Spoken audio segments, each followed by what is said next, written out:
Estamos começando mais um Mateando, que é essa proposta de uma conversa nas tardes de sábado, uma prosa entre nós sobre algum assunto que esteja na ordem do dia, ou na ordem dos dias.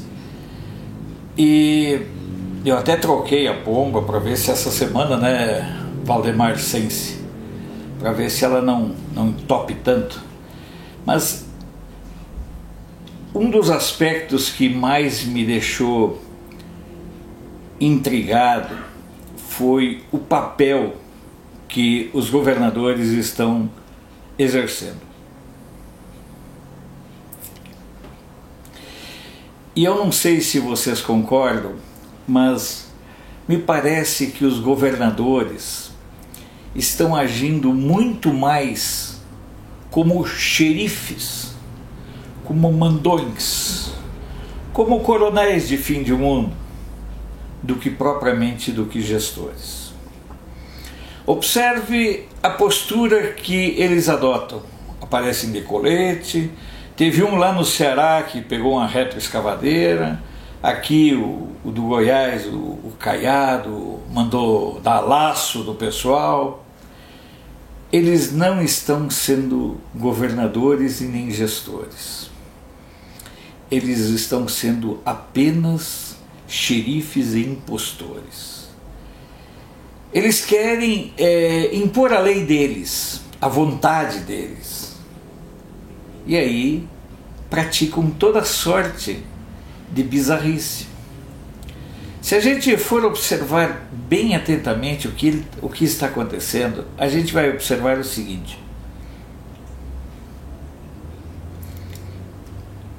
estão se valendo de uma situação real, que é o vírus, para se posicionarem como os donos da verdade.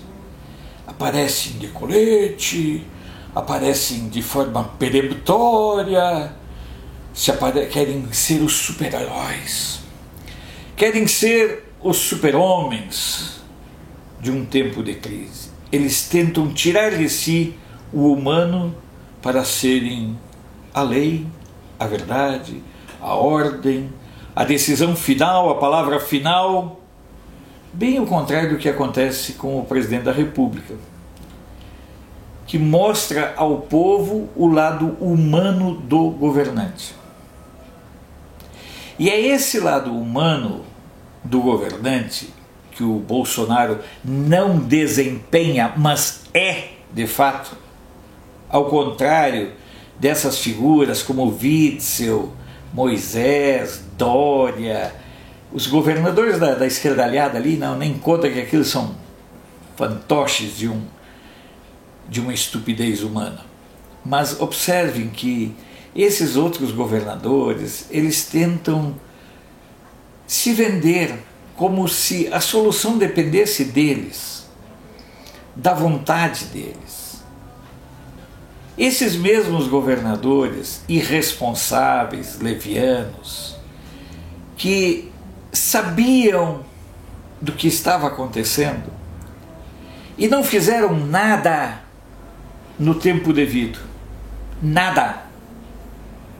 Permitiram que o carnaval acontecesse, permitiram que jogos acontecessem, numa postura leviana, numa postura de moleques, não de gestores.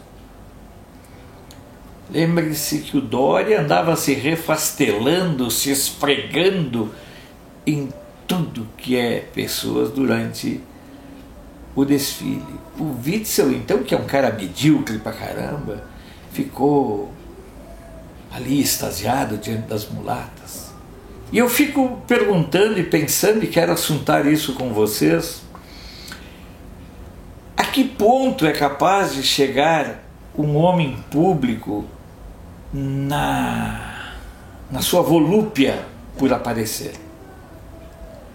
Observem os atos. O Dória, que é um venal sem tamanho, que Sabe, eu nunca vou me esgotar na repetição.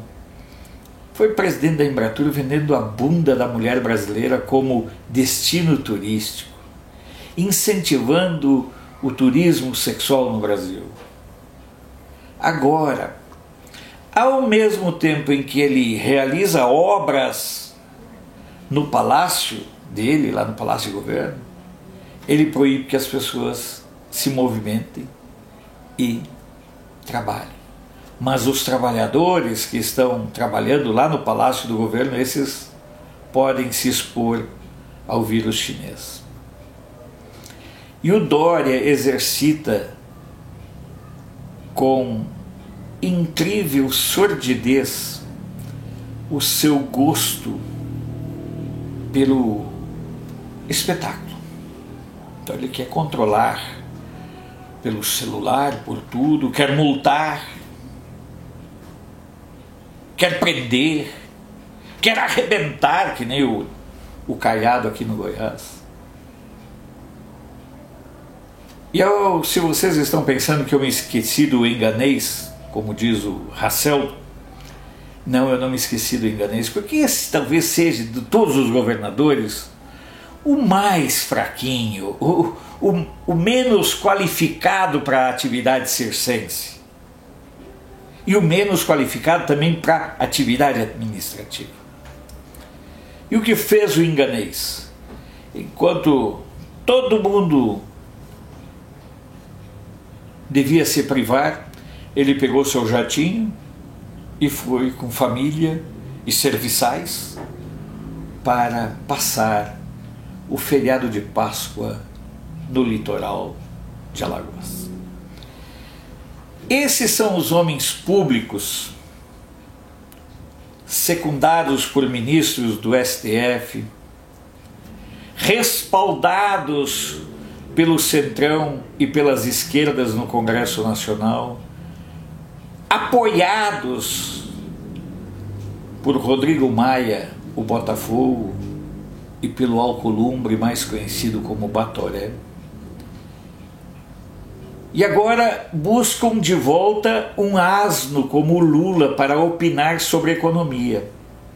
Logo ele, que de economia só conhece a arte de roubar. Aí ele vem, olha, temos que emitir mais dinheiro. A leviandade desse sujeito é uma das coisas mais impressionantes. Só tem paralelo à leviandade do Lula na leviandade dos meios de comunicação que dão espaço para ele, principalmente a Folha de São Paulo. A Folha de São Paulo, que é um repositório de inutilidades, de colunistas que são verdadeiras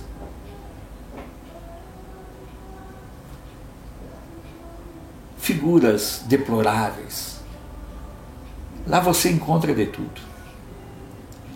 Mas esse, eu acredito, seja um papel, e aí a gente precisa reconhecer que a Folha está exercendo com maestria o papel de ser ordinariamente contra o Brasil. Mas ela assumiu o seu lado. Então, todo mundo já sabe que dali só vai sair porcaria. Eu mesmo tirei o UOL das minhas referências como leitura e como informação.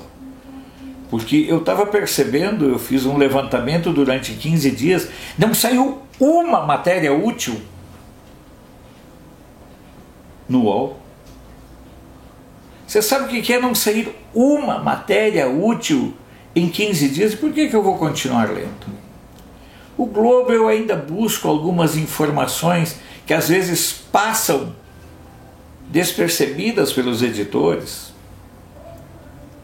E o Estadão como uma fonte suplementar e complementar. Mas a verdadeira informação que nós precisamos buscar ou está em sites, alguns do exterior, e aí mais em inglês, e aí eu sofro, mas tenho pessoas que traduzem para mim, ou então pelas redes sociais. As pessoas não se deram conta ainda que o brasileiro passou a se informar e a formar opinião através das redes sociais. Eu já conversei sobre esse assunto com vocês. Um amigo meu está abrindo um site de notícias do interior de São Paulo. Porque apesar de toda a pujança de São Paulo, é impressionante o baixo nível do jornalismo praticado no interior de São Paulo. Você tem bons exemplos de jornalismo no interior do Rio Grande do Sul, no interior do Paraná, no interior da Bahia, no interior de Minas. Mas quando você vai para o interior de São Paulo, o Rio nem tem interior porque é pequenininho, mas quando você vai para o interior de São Paulo, é uma lástima o que existe de ausência de informação. E aí eles se valem, se abastecem do noticiário produzido pelo UOL, pelo Globo. E volto a dizer, nesse espaço a Agência Brasil deveria servir como um contraponto, fornecendo, disponibilizando conteúdo de qualidade e não um conteúdo ideologicamente comprometido. No entanto, a Agência Brasil ainda não foi, digamos, assumida pelo governo federal. É uma terra de ninguém e a gente observa isso pelo tipo de noticiário, pelo tipo de redação. E eu que conheço as figuras e sei da militância partidária dos jornalistas, a gente vê que eles escrevem com descarada má-fé e impunidade. Voltando ao caso dos governadores, melhor seria eles colocarem uma estrelinha de xerife no peito. Eu até procurei entre meus trastes, entre meus caquetes, se eu tinha alguma estrela de xerife, que eu ia ficar aqui apresentando, conversando com vocês, nesse mateando, com uma estrela no peito. Observem que, a exemplo do que acontece nos filmes lá do passado, do Faroeste, que eu gosto muito, o xerife era a autoridade da cidade. Não existia prefeito, não existia nada. Era o juiz. Ele era superior, inclusive, em muitos casos, ao juiz, porque ele também, dependendo da circunstância, era a figura do magistrado. Então nós temos nessa imagem dos nossos governadores a figura mais acabada de um tipo que muito mais está para uma coisa circense do que propriamente para alguma coisa que gere credibilidade. Imagina o Saltim Dória. Ele tem uma postura apenas midiática, pequeno xerifezinho, a ratazana, o chefe das ratazanas de São Paulo, que se compraz em punir, em ameaçar, em querer cantar de galo quando não passa de um frango depenado. O Witzel é uma figura caricata. Se elegeram todos se elegeram na sombra do Bolsonaro. Mas quanta diferença entre a postura humana, quanto a postura altiva, a postura de amigo que o Bolsonaro vende, transmite, porque ele é isso, em contraponto com a figura patética, com o papel patético que essas figuras querem desempenhar. Observem que os mais efetivos, aqueles que estão fazendo coisas mais representativas, são os menos circenses. Ratinho Júnior do Paraná. Observem o governador do Rio Grande do Sul, que tomou uma atitude interessante, cortou 30% do salário dele.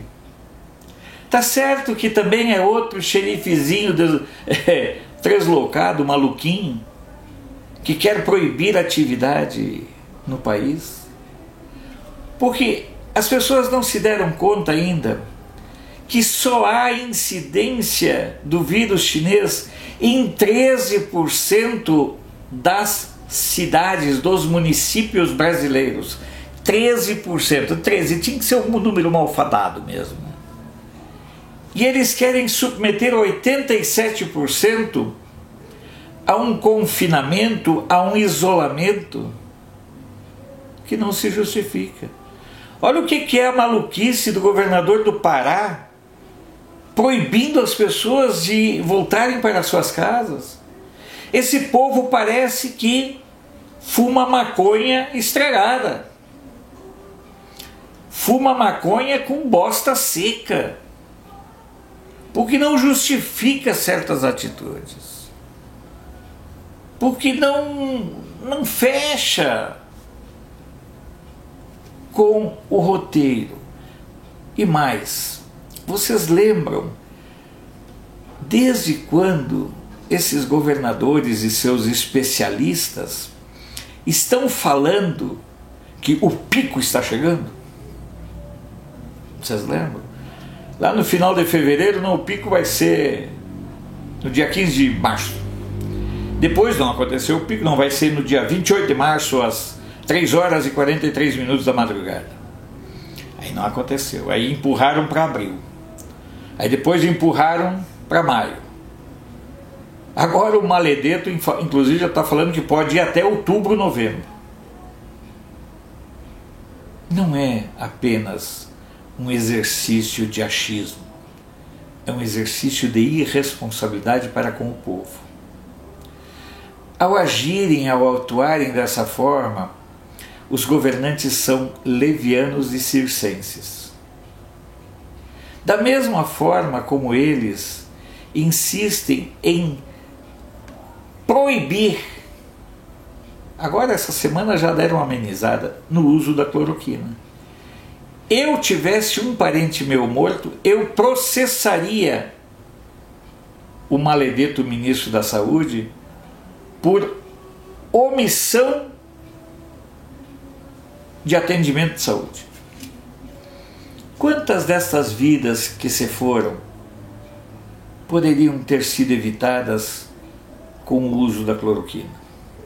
E não venham me dizer que cloroquina causa problema cardíaco, cegueira, impotência, dor de cabeça, dor de cotovelo, dor de chifre. Porque a cloroquina é usada há mais de 70 anos e já foi aplicada em mais de 2 bilhões de pessoas.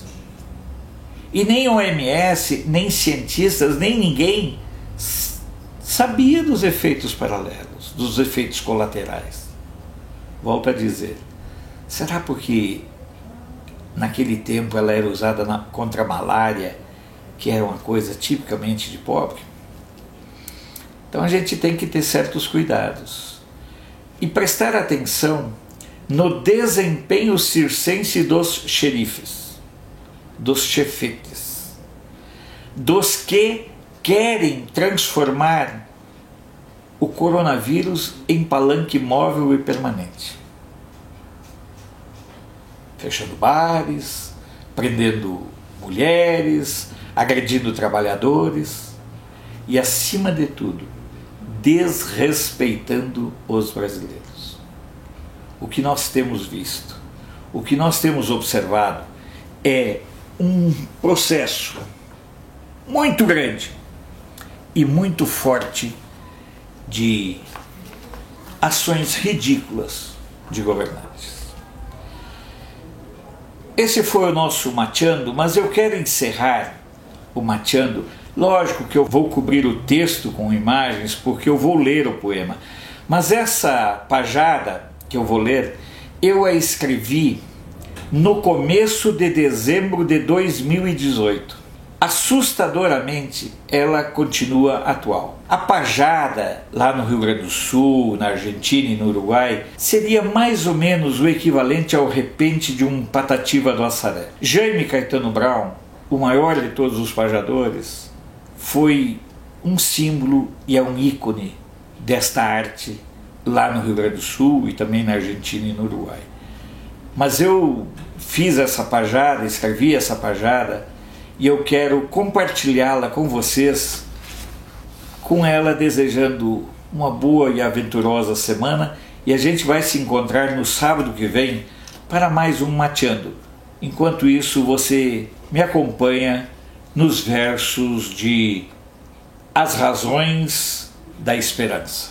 Está mais ou menos assim escrito desde dezembro de 2018. Olho para o meu calendário, já se foi mais de um mês, mas para alguns de vocês continua o mesmo calvário, pagando conta de otário de quem perdeu a eleição e rumina no pobre coração um ódio ferrenho e sem fim, e quer descarregar em mim a surra dada pelo capitão. Já perdi, já ganhei no amor, também por treta e maracutaia, mas nunca me botaram cangaia ou guiso de mal perdedor, e nem espalhei ao meu derredor o ódio da minha impotência, que apenas revela a demência de quem se criou muito mimado e pensa que o único resultado é o que aceita sua inteligência. Nem lembro mais em que ano que me envolvi no primeiro pleito, e nem acho que seja direito lembrar se perdi de cicrano ou se venci um outro fulano, porque tudo é parte do aprendizado. Não sou refém do passado e nem alardeio luas ao futuro, porque sei que o verdadeiro muro ainda está para ser derrubado. Sou cristão, não sou herege. A fé construí em tantas leituras, no confronto com as agruras, sabendo que Deus sempre protege aquele que nunca se apegue a falsos mitos ou coronéis de Araque, que fogem ao primeiro ataque, se calando covarde com seus ais, mantendo reclusos em seus currais eleitores em forma de claque. Votei e assumo meu candidato, achando que não vai dar errado. No entanto, se eu me sentir tapeado, me atraco em outra luta logo de fato, porque o meu único trato é a luta por um viver edificante, onde nem o sábio nem o ignorante precise viver sempre com receio de meter-se sem querer no meio de um bando de assaltantes.